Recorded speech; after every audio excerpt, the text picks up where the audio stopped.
ഒരു റമളാനിൽ കൂടെ പങ്കുചേരാൻ എനിക്ക് ആയുസ് തന്നല്ലോ, അൽഹംദുലില്ലാഹ് എന്ന് പറഞ്ഞുകൊണ്ട് സുജൂദിലേക്ക് വീട്. ഉമ്മാ സുജൂദിലേക്ക് വീട്. പ്രത്യേകത എന്തെന്നറിയുമോ? ആ സമയത്തിന്റെ പ്രത്യേകത എന്തെന്നറിയുമോ? ഈ ലോകം മുഴുവനും അടക്കി ഭരിക്കുന്ന രാജാതിരാജനായ മലിക്കുൽ ജബ്ബാറായ ലോകത്തിന്റെ ദിവനായ പടച്ച റബ്ബുണ്ടല്ലോ, അല്ലാഹു നോക്കുകയാണ്. ആരാ ബഹുമാനിക്കുന്നത്? ആരാ സന്തോഷിക്കുന്നത്? ആരാ റമളാനിനെ സ്വീകരിക്കുന്നത്?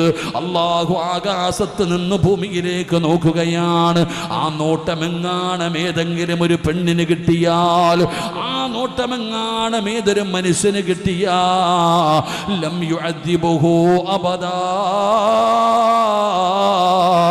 അല്ലാഹു ഒരു കാലത്തും ആ മനുഷ്യനെ ശിക്ഷിക്കില്ല എന്ന് ആദരവാ